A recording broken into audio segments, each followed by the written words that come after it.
नमः। हेलो दोस्तों, कैसे हैं आप लोग। स्वागत है आप सभी का हमारी YouTube family online money farmers में।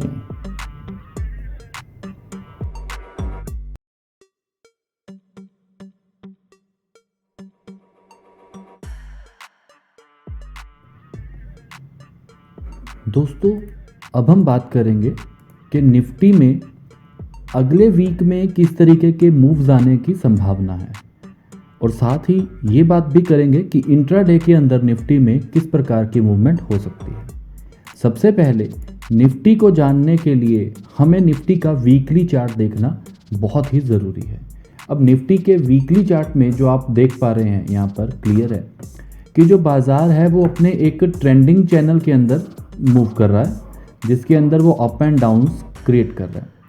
क्या अब आप यहाँ पर नोटिस करें तो आपको साफ दिखाई देगा कि जो बाज़ार है यहाँ पर बहुत ही क्लियर एक डाउन ट्रेंड क्रिएट करने के बाद पिछले लास्ट वीक में उसने एक रिजेक्शन कैंडल लिया है।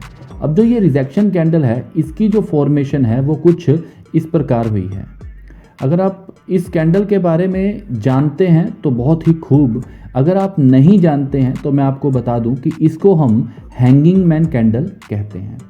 अब सिर्फ कैंडल को हैंगिंग मैन कह देने से बात ख़त्म नहीं होती, बात शुरू होती है हैंगिंग मैन कैंडल कहाँ पर बनी है। क्या वो एक सपोर्ट पर बनी है या फिर वो एक रेसिस्टेंस पर बनी है। तो दोस्तों, ये जानना बहुत ज़रूरी होता है कि जहाँ से मार्केट डाउन ट्रेंड की तरफ कन्वर्ट होता है, अगर मार्केट में वहाँ पर आपको एक हैंगिंग मैन कैंडल मिला है तो क्या ये प्रोबेबिलिटी बना सकते हैं कि बाज़ार उसके बाद ऊपर की तरफ जाएगा? जी नहीं। क्या हैंगिंग मैन कैंडल की परिभाषा ये है कि उस कैंडल के अंदर आपको मार्केट में ये जो रिजेक्शन पार्ट दिख रहा है, ये आपको ये सुजेस्ट करता है कि मार्केट कैन गो अप? मैं आपको फिर से कहूँगा, आंसर इज नो। तो इसकी किस तरीके से कैलकुलेशन की जा सकती है तो आप समझ सकते हैं। देखिए, एक हैंगिंग मैन कैंडल को समझने के लिए सबसे पहले आपको ये जानना ज़रूरी है कि वो कैंडल के अंदर बिहेवियर मार्केट का कैसा रहा है। अगर आप यहाँ पर देखें तो यहाँ पर मार्केट का ओपन है। ओपन होने के बाद मार्केट शायद ऊपर गया हो या फिर नीचे गया हो, हमें कोई फर्क नहीं पड़ता, बिकॉज हम कैंडल की क्लोजिंग के बाद कैंडल को कंप्लीट मानते हैं। अब ये कैंडल लास्ट वीक की है, जो कि लास्ट वीक के अंदर क्लोज हो चुकी है। मंडे टू फ्राइडे में जो कैंडल की मूवमेंट रही है, ये हमारे पास उसकी फॉर्मेशन बनकर आई है। अब बाजार ऊपर गया नीचे गया हमें फ़र्क नहीं पड़ता, हमें फ़र्क पड़ता है मार्केट ओपन कहाँ पे हुई थी, ओपन होने के बाद मार्केट की क्लोज कहाँ पर हुई है। तो यहाँ पर आप देख सकते हैं क्लोजिंग हुई है, ये मार्केट का उस समय का हाई है उस वीक का, और ये उस मार्केट के अंदर लो बना था। अब बाजार यहाँ पर अगर अपनी ओपनिंग से नीचे की तरफ क्लोज दे रहा है तो साफ सी बात है कि वो रेड कलर में उसकी बॉडी बनेगी, राइट। अब रेड कलर में बॉडी बनने का सबसे पहला और सीधा सा उत्तर तो ये है कि वहाँ पर बियर जिंदा है, अभी भी बियर जिंदा है, तो यहाँ पर गिरावट आने की आशंका हो सकती है। अब बहुत सारे लोग इस चीज़ के ऊपर डिबेट करते हैं कि सर आपने ये कैसे कह दिया। देखिए, यहाँ पर मार्केट बेशक ऊपर से नीचे की तरफ बढ़ी है, लेकिन यहाँ से फिर मार्केट रिजेक्ट होकर ऊपर चली गई। मैं इसको दूसरे कलर में बताता हूँ क्योंकि ये दिखने में आसान रहेगा। यहाँ पर मार्केट पहले नीचे आया होगा, फिर मार्केट ऊपर गया होगा, बिल्कुल सही बात है। ये एक रिजेक्शन कैंडल की तरह एक बिहेवियर दिखा रही है, बट इसका जो लोकेशन है वो एट रेसिस्टेंस या नियर टू रेसिस्टेंस है, नियर टू रेसिस्टेंस है। अब जब मार्केट नियर टू रेसिस्टेंस है और वहाँ पर हैंगिंग मैन कैंडल दिख रही है तो इसमें साफ जाहिर है कि बाजार में बाय की तरफ एकदम से सोचना गलत हो जाएगा, बिकॉज ये पहली चीज़ वीकली कैंडल है, दूसरी चीज़ रेसिस्टेंस के करीब है, तीसरी चीज़ इसके अंदर अभी भी ब्लीड हो सकता है। तो हैंगिंग मैन कैंडल में अगर आप टॉप पर मार्केट में एंटर करने की कोशिश कर रहे हैं, वो भी बाय साइड, तो शायद आपको नुकसान होना लाजमी है। पहले तो आप अपना व्यू चेंज कीजिए हैंगिंग मैन कैंडल को लेकर। अगर आपका व्यू चेंज हो चुका है तो इसके बाद हम आगे चलेंगे और समझेंगे कि बाजार में और क्या क्या प्रोबेबिलिटीज दिख रही हैं। बाजार में हैंगिंग मैन कैंडल जो हाई क्रिएट कर मतलब हैंगिंग मैन कैंडल से ऊपर जो मार्केट का रेजिस्टेंस है दैट इज नियर टू या फिर अबव टू 18,000, राइट। और जो मार्केट नीचे की तरफ करेक्शन करके ऊपर क्लोज हुआ है, यहाँ पर जो आपको रिजेक्शन दिख रहा है, तो मैं आपको ये कहूँगा कि आप इसको बिल्कुल भी हैंगिंग मैन कैंडल ना मारकर स्पिनिंग, रेड कलर का स्पिनिंग एट टॉप मान के चलिए, long leg spinning eight top because ये एक मार्केट का टॉप काउंट किया जा सकता है, क्योंकि यहाँ पे market each and every time down trend की तरफ गया है, तो आप इसको भी कुछ इसी तरीके से देख सकते हैं। अब बाजार में कल को अगेन एक नेगेटिव व्यू बन सकता है, जिससे मार्केट के अंदर नेगेटिविटी कंटिन्यू चलने की आशंका है या आसार हैं।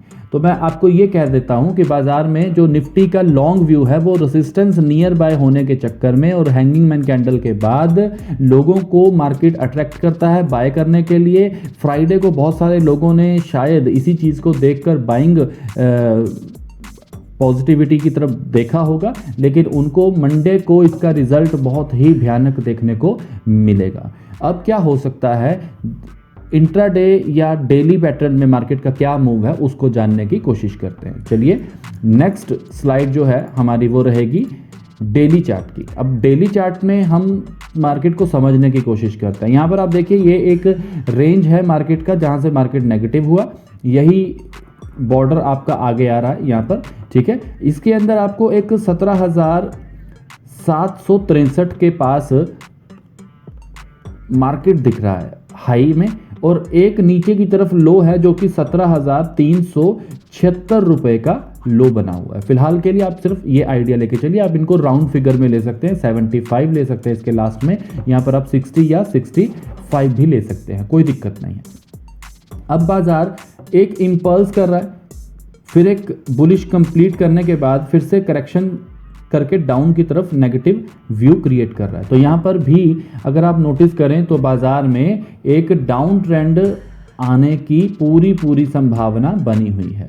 अब क्या बाजार इन नंबर्स को छूकर नेगेटिव फॉल लेने की इच्छा रख सकता है या फिर कुछ और? मैं आपको बता दूं कि यूएस के अंदर जो फेड का इंटरेस्ट रेट डिसीजन आना था वो आ चुका है, जिसके अंदर उनका रिजल्ट कुछ मार्केट के लिए अच्छा नहीं है, जिसके कारण आपको यूएस मार्केट के अंदर बहुत ही भारी भरकम मतलब $1,050 की जो मार्केट है वो गिरी है फ्राइडे नाइट में। तो ऐसी ही प्रोबेबिलिटी हमारे इंडिया में भी कंटिन्यू चलने की रहेगी, क्योंकि जो ग्लोबल मार्केट का इम्पैक्ट है वो हमें ज़रूर सहना पड़ेगा। तो मार्केट के अंदर कल को तकरीबन 200 से ज़्यादा पॉइंट्स मार्केट गैप डाउन खुल सकता है और उसके बाद कंटिन्यू भी डाउन ट्रेंड की तरफ बढ़ सकता है। कुछ ऐसी प्रोबेबिलिटीज़ बाजार में बनी हुई हैं, जबकि लास्ट वीक अगर आप देखें तो FIIs ने थोड़ी सी पॉजिटिव एनर्जी दिखाई थी, लेकिन कहीं ना कहीं वो भी गलत साबित हो रहा है। और यहाँ पर जो प्रोबेबिलिटी है बाजार की वो डाउन ट्रेंड की तरफ ज़्यादा बढ़ी हुई है। अगर आप नोटिस करें, मैं जैसा कि आपको दिखा पा रहा हूँ, यहाँ से मार्केट के अंदर डाउन ट्रेंड की आशंका और पूरी उम्मीद है कि बाजार कंटिन्यू डाउन की तरफ बढ़ेगा। अब हम इस चीज़ को और डिटेल में जाकर इंट्राडे की तरफ देखते हैं कि अगर हम अपने लेवल्स की बात करें तो कौन से लेवल्स हैं जिनके ऊपर हम ट्रेड कर सकते हैं, या फिर उन नंबर्स के बाद अगर मार्केट हमें और ज़्यादा गैप डाउन मिलता है या और ज़्यादा मार्केट में वॉलेटाइल मार्केट मिलती है तो हम क्या कर सकते हैं। तो उसके लिए हमें जाना पड़ेगा निफ्टी के इंट्राडे चार्ट के ऊपर, जिसको हम कहते हैं 5 मिनट का चार्ट, क्योंकि बहुत सारे लोग जो हैं वो 5 मिनट के चार्ट के अंदर ही ट्रेडिंग करते हैं। अब हम इस चीज़ को समझते हैं, यहाँ पर जो लेवल्स हैं वो क्या हैं। यहाँ पर आपको एक लेवल नज़र आ रहा है जो कि है 17,700 के आसपास का, राउंड फिगर मैं इसको कर देता हूँ 17,700 की, और यहाँ पर नीचे 17,600 की एक राउंड फिगर हम नोट कर लेते हैं। इस राउंड फिगर के अंदर मार्केट जो है वो 100 रुपीज़ के अंदर मार्केट आपको रेंज बाउंड देखने को मिल सकती है। तो यहाँ पर तो हम भाई कुछ भी नहीं करेंगे। हाँ, अगर मार्केट गैप अप खुलता, कोई ऐसी बेरिश कैंडल मिलती, then we can go for sale. यहाँ पर मार्केट थोड़ा गैप डाउन खुलता और यहीं से मार्केट को हमें बुलिशनेस दिखती तो हम करते बाय, लेकिन अभी ऐसे हालात नहीं है, बिकॉज हमें आप अगर SGX निफ्टी की तरफ देखें तो फ्राइडे क्लोजिंग के समय पर वो -200 पॉइंट के आसपास था, राइट। और अगर US 30 की बात करूं जो कि डॉ है, जिसका ऑलमोस्ट 150 पॉइंट डॉलर माइनस रहा है, तो ये काफ़ी क्लियर है बाज़ार के अंदर आपको एक बड़ा गैप डाउन देखने को मिलेगा, जो कि ऑलमोस्ट अगर प्रेजेंट सिचुएशन को देखते हुए देखूं तो हमारे टारगेट को छू चुका होगा, पहली चीज़। दूसरी चीज़, इसके बाद भी मार्केट जो है वो कंटिन्यू डाउन की तरफ बढ़ सकती है। अभी ये देखना ज़रूरी होगा कि जो एशियन मार्केट मंडे की मार्केट खुलती है, एशिया मार्केट में किस तरीके की मूवमेंट रहती है, क्या बाजार संभलने की कोशिश करता है गैप डाउन के बाद, या फिर मार्केट कंटिन्यू डाउन ट्रेंड की तरफ बढ़ती है। तो हमारे जो लेवल है, फिलहाल हमारा जो लेवल 5 मिनट के चार्ट के ऊपर आपको देखने को मिल रहा है वो है कि 17,700 से ऊपर का मार्केट बुलिश हो सकता था, लेकिन ऐसा होगा नहीं। अब नीचे की तरफ देखें तो 17,600 के नीचे का मार्केट बेरिश हो सकता था, जो कि काफ़ी हद तक आपको देखने को मिलेगा, और ये नीचे सपोर्ट मिलेगी आपको तकरीबन 17,370 के आसपास, जो कि बाजार को थोड़ा सा स्लोली रोकने की कोशिश कर सकती है। लेकिन अगर बाजार इसके भी नीचे खुलता है तो इतने बड़े गैप डाउन के बाद ये एक्सपेक्ट करना कि आप अगर बिल्कुल बॉटम पे जाके सेलिंग कर रहे हैं तो बहुत ज़्यादा मुनाफा हो सकता है, तो मेरे ख्याल से ऐसा कुछ नहीं होगा। आप इतना बड़ा एक गैप डाउन आने के बाद एकदम मार्केट के अंदर एंटर मत कीजिए, क्योंकि वहाँ पर उस तरीके की प्रोबेबिलिटीज़ नहीं बनती जिस तरीके की आप सोच रहे हैं। बहुत बार ऐसा होता है कि हमें लगता है बाजार एकदम से मार्केट फॉल ले लेगा, तो वो कंटिन्यू इम्पैक्ट तो नहीं दिखेगा आपको। अब हम क्या कर सकते हैं, अगर मार्केट यहाँ पर खुलने के बाद थोड़ा कंसोलिडेशन करे, रेंज बाउंड हो और फिर लो तोड़े, देन एक छोटे स्टॉप लॉस के साथ ही हम कंटिन्यू सेलिंग साइड वॉच कर सकते हैं। अदरवाइज हम यहाँ पर एक बड़ी गिरावट के बाद कंटिन्यू ये सोचकर कि और गिरेगा, ये शायद हमारे लिए खतरे की घंटी बजा सकता है। तो हमने ऐसी कोई गलती नहीं करनी जो हमारी एजुकेशन को ब्लेम करे। अब हम आगे बढ़ते हैं कि क्या इसके बाद बाजार में जो बैंक निफ्टी है उसके अंदर किस तरीके की मूवमेंट हो सकती है। सोचिए, अगर निफ्टी जो है हमारा वो तकरीबन 200 पॉइंट से नीचे गैप डाउन खुलता है तो बैंक निफ्टी की क्या हालत होगी। यस, बैंक निफ्टी में भी कुछ इसी तरीके का भारी भरकम गिरावट आपको जो है वो देखने को मिल सकती है। तो बैंक निफ्टी की जो मार्केट स्ट्रेंथ है उसको स्टडी करते हैं OMF के साथ। बैंक निफ्टी में भी हम सबसे पहले मार्केट में एक वीकली चार्ट रीड करेंगे। अगर आप ध्यान से नोटिस करें, यहाँ पर जो बैंक निफ्टी है, यहाँ पर मार्केट के अंदर एक डाउन ट्रेंड का चैनल जा रहा है और यहाँ पर उसका एक सपोर्ट जा रहा है, और अब आप ध्यान से देख सकते हैं यहाँ पर मार्केट अपने उस चैनल को ब्रेकआउट करके निकला हुआ था। लास्ट वीक मार्केट के अंदर थोड़ी सी लगी थी कि मार्केट शायद यहाँ से दोबारा एक डाउन ट्रेंड क्रिएट करने की कोशिश करेगा। उसका एक बड़ा रीज़न था क्योंकि मार्केट के अंदर यहाँ पर एक रेसिस्टेंस था, पीछे का रेसिस्टेंस भी यहां पर वैल्यूएबल रहा। अब क्या प्रोबेबिलिटी हो सकती है, क्या बाजार यहां से और तेजी से ऊपर जाएगा। अगर आप सोचिए, निफ्टी को मैं कह रहा हूं कि जो निफ्टी है वो आपका डाउन जाएगा, तो बैंक निफ्टी एकदम से पॉजिटिव नहीं होगा, उसके अंदर भी इसी तरीके से गिरावट देखने को मिलेगी और थोड़ी सी भारी गिरावट देखने को मिलेगी, जो कि ऑलमोस्ट बाजार को पलट के रख देगी। तो अब आप यहाँ पर एक रेंज देख सकते हैं बाजार की, जो कि 38,000 से लेकर 40,000 की है। इसके बीच में जो बाजार है, हमें ये लग रहा था कि बाजार इस बीच में रहेगा, लेकिन US के डाटा आने के बाद फेड के जो स्पीकर ने स्पीक दिया है उसके अंदर जो आया है सब कुछ, तो मेरे ख्याल से बाजार के अंदर अब एक गिरावट का दौर, एक मंदी का दौर आपको देखने को मिलेगा। फिर से बाजार इसी तरीके का एक डाउन ट्रेंड क्रिएट कर सकता है। एक तो लेवल है, दूसरा वहाँ पर कैंडल है, तीसरी चीज़ जो है वो बाजार में SGX निफ्टी US के अंदर बड़ी गिरावट ऑलरेडी आ चुकी है फ्राइडे की नाइट को। अब हम इसको और डिटेल में जानने के लिए क्या करेंगे, डेली चार्ट के ऊपर जाएंगे। तो डेली चार्ट में कुछ बैंक निफ्टी का पैटर्न इस प्रकार बन रहा है, जिसको हम यहाँ पर समझने की कोशिश करते हैं। यहाँ पर आप नोटिस कीजिए कि एक रेजिस्टेंस है जो कि 39,800 के आसपास है। मैं यहाँ पर जो लिख रहा हूँ वो आपकी राउंड फिगर रहने वाली है, सॉरी 39,800, और ऊपर एक रेसिस्टेंस है जो कि 40,130 को मानकर चलिए आप। नीचे एक प्रीवियस वीक का जो हाई रहेगा वो 39,530 है, और प्रीवियस वीक जो मार्केट ने एक नीचे से करेक्शन करके ऊपर को मूव किया था, उसको मैं अगर काउंट करूं तो वो 38,930 के आसपास आपको देखने को मिल रहा है। अब हम इसको समझने की कोशिश करते हैं कि इसमें बाजार में आखिरकार हुआ क्या है। तो यहाँ पर अगर आप नोटिस करें, बाजार ने एक फॉल लिया, फॉल के बाद एक करेक्शन, इसको मैं करेक्शन नहीं कहूँगा, इसको ऑलमोस्ट एक रिवर्सल कहूँगा, ठीक है, क्योंकि बाजार अपने ऑलमोस्ट एक हायर हाई के पास पहुँच गया है। अभी मार्केट इस जगह से बहुत दूरी पे नहीं है, ठीक है। बाजार में ये प्रेशर था, ऐसा लग रहा था कि जो बाजार है अब अगेन बुलिश हो जाएगा। बहुत सारे लोगों के व्यूज़ ऐसे ही थे कि मार्केट यहाँ से बुलिश होगा, लेकिन शायद अगर आप हमारी वीडियोस को देखते हैं, पिछले पूरे वीक की आप वीडियोस को उठाकर देख लीजिए, ईच एंड एवरी टाइम हम यही कह रहे हैं कि ये अप ट्रेंड फेक है, मार्केट में एक बड़ा डाउन ट्रेंड क्रिएट कर रहा है। ये अप ट्रेंड फेक है, मार्केट में एक बड़ा डाउन ट्रेंड क्रिएट कर रहा है। बात को समझने की कोशिश कीजिए, जो शब्द हैं उनकी गहराई को समझिए।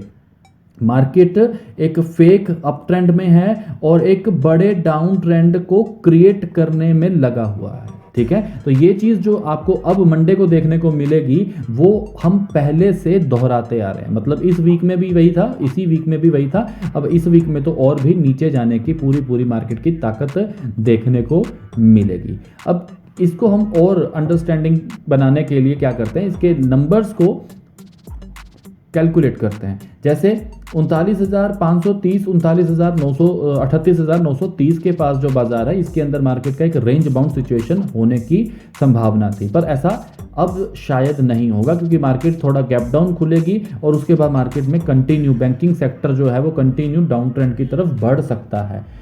लेकिन ये नहीं है कि आप स्पोर्ट के पास जाकर बाय सेल कर दें, नहीं, ये गलत हो जाएगा। आप अगर मार्केट को गैप डाउन देखते हैं तो गैप डाउन के बाद मार्केट आफ्टर करेक्शन कुछ करे, छोटे से लॉस के साथ आप एंटर करना। ये ना हो कि आप बहुत बड़ा रिस्क अप्लाई कर दें मार्केट में और आपको उसका बहुत ज़्यादा बड़ा खामियाजा भुगतना पड़े। मार्केट में बैंक सेक्टर नेगेटिव रहने की पूरी समझ बनी हुई है अभी तक के लिए। अगर हम इसके नेक्स्ट टारगेट की बात करें कि अगर बाजार इसको कंटिन्यू मूव करते हुए चलता है, तो पहले वो यहाँ पर 38,930 और फिर 38,300 के करीब जाकर जो बाजार है आपको फिर से ट्रेंड लाइन को रिस्पेक्ट करते हुए मिल सकता है। मैं ये नहीं कह रहा हूँ कि जो मैंने कह दिया वही होगा, लेकिन मार्केट की जो मेरी समझ है, मैं उसके माध्यम से आपको, अपनी नॉलेज के माध्यम से आपको आगे के जो लेवल्स हैं वो आपसे डिस्कस कर रहा हूं। यहां पर इसके बाद जो बाजार है हम देखते हैं शॉर्ट टाइम फ्रेम में, जो कि रहेगा 5 मिनट का चार्ट। 5 मिनट के चार्ट में हमारा बैंक निफ्टी को लेकर जो कैलकुलेशन है वो कुछ ऐसा है कि जो बाजार आपको देखने को मिलेगा, एक रेंज में बाउंड मिलेगा। इस रेंज को हम बिल्कुल भी ट्रेड नहीं करेंगे, वैसे भी यहाँ पर मार्केट आपको, मेरे ख्याल शायद आपको देखने को भी ना मिले, ठीक है। और हाँ, मार्केट गैप डाउन खुलने वाला है, तो गैप डाउन खुलता है अगर मार्केट 38,650 पर आपको मार्केट कहीं पर रेसिस्ट करता हुआ मिले, ऐसे रेसिस्ट करके नीचे जाता हुआ मिले, तो आप सेलिंग साइड मार्केट में एंटर कर सकते हैं, अपनी एंट्री बना सकते हैं। मैं फिर से एक बार बीच में यहीं पर रोककर आपको एक वार्निंग दे दूं, ये डिस्क्लेमर की तरह है दोस्तों। यहाँ पर इस वीडियो में या किसी भी वीडियो में हम आपको बाइंग या सेलिंग ऑफर नहीं करते हैं। हमारा सिर्फ मकसद आप तक अपनी नॉलेज को पहुँचाना है, स्टडी के महत्व को समझाना है। ये बिल्कुल भी नहीं है कि आप हमारे दिए गए नंबरों पर ट्रेड करें और पैसा बनाएं या फिर लॉसेस करें। देखिए, मार्केट में प्रॉफिट और लॉस तो एक बना हुआ है, लेकिन बिना किसी सोचे समझे ट्रेड कर देना, शायद उसी कारण लोग इसको सट्टा बाजार बोलते हैं। तो आप कृपया कर इसको सट्टा बाजार समझकर ट्रेड मत करें, मार्केट को समझें, सीखें, उसके बाद ही अपनी ट्रेडिंग, अपना पैसा, अपना कीमती समय बाजार को दें। दोबारा से बाजार यहाँ पर अगर इस लेवल को तोड़कर निकलता है तो गैप डाउन ऑफकोर्स हमें मिलने वाला है। गैप डाउन के बाद मार्केट जो है वो यहाँ पर एक रिस्पेक्ट देगा 38,650 पर। 38,650 के मार्केट के रेंज बाउंड होने के बाद अगर मार्केट में फिर से ब्रेक डाउन आता है, then market can go for 38,000 के लेवल्स को छू सकता है, जो कि कल के कल पॉसिबल है। बाजार में किस तरीके का मूव होगा, मार्केट और कितना ज़्यादा गैप डाउन हो सकता है, कल को SGX खुलने के बाद मार्केट और कितना कंटिन्यू डाउन जाती है, ये सारी प्रोबेबिलिटीज़ अभी बाकी पड़ी हैं। वो डे टाइम में जब हम एंटर करते हैं उससे पहले भी एक बार हमें सोचना होता है। देखिए ये गलती कभी भी मत कीजिए कि अगर किसी ने भी आपको कोई नंबर बता दिया तो आप उसको ये कहें कि आपने जो नंबर दिया था मार्केट तो उससे ऊपर खुला है। भाई मार्केट मेरे कंट्रोल में नहीं है, I am a follower of market. मैं मार्केट का फॉलोवर हूँ, मैं किसी भी नंबर का फॉलोवर नहीं हूँ, मैं सिर्फ मार्केट को फॉलो करता हूँ। अगर वो मेरे नंबर्स पे रिएक्ट करता है तो मैं एंटर करता हूँ, अगर मेरे नंबर पे रिएक्ट नहीं करता है तो मैं एंटर नहीं करता हूँ। तो इसी समझ के साथ आप मार्केट के अंदर इन लेवल्स को मार्क कीजिएगा और इन नंबर्स के ऊपर अगर मार्केट आपको रिएक्ट करते हुए मिलती है तो आपके एजुकेशन में एक बढ़ोतरी और हो जाएगी। तो दोस्तों मैं आपसे सिर्फ इतना ही कहना चाहता हूँ, अगर आप लोगों को हमारी ये जो मार्केट की समझ है पसंद आती है, इसकी जो कोशिश हम करते हैं आप तक अपने लेवल्स को पहुंचाने की, वो आपको पसंद आती है तो प्लीज़ लाइक का बटन दबाइए, शेयर कीजिए। अगर आप पहली बार इस चैनल पे ये वीडियो को देख रहे हैं तो सब्सक्राइब कीजिए ताकि आने वाली वीडियोस आप तक पहुंचती रहें। एक छोटा सा काम अगर आप हमारे लिए कर सकते हैं तो इतना कीजिए कि इस वीडियो को शेयर के ऊपर क्लिक करके जो लिंक है उसको अगर आपके पास कुछ ऐसे दोस्त हैं जो ट्रेडिंग करते हैं उन तक पहुंचाइए, या फिर आपके पास कुछ ऐसे ग्रुप हैं जिनके अंदर आप नॉलेज लेते हैं या देते हैं, उनके अंदर भी अगर आप हमारी इस वीडियो को पहुंचा देंगे तो आपका बहुत बहुत धन्यवाद होगा। दोस्तों किसी भी तरह का अगर आपके मन में कोई सवाल रहता है किसी ट्रेड को लेकर तो आप हमसे संपर्क कर सकते हैं। जैसा कि मैंने आपको स्क्रीन पर पहले भी बताया था कि हमारा जो मोबाइल नंबर है दैट इज़ 7530991000। इस नंबर पर आप हमें व्हाट्सअप कर सकते हैं और इसी नंबर पर हमारा टेलीग्राम भी है। अगर आप लोग टेलीग्राम यूज़ करते हैं तो मेरी आपसे एक गुजारिश रहेगी कि हमारा टेलीग्राम ग्रुप है trade with OMF, trade with OMF। इसके ऊपर आप टेलीग्राम में इसको सर्च कीजिएगा, आपको ये मिल जाएगा। इसके ऊपर भी आप हमसे कनेक्ट कर सकते हैं, उस चैनल में आने वाली हर इन्फॉर्मेशन से आप अपना एजुकेशन बढ़ा सकते हैं। दोस्तों आज के लिए इतना ही, बाकी की जो नॉलेज रहेगी वो आपके साथ आने वाले दिनों में आने वाली वीडियोस में साझा करते रहेंगे। तब तक के लिए धन्यवाद। आप सभी का दिन शुभ रहे।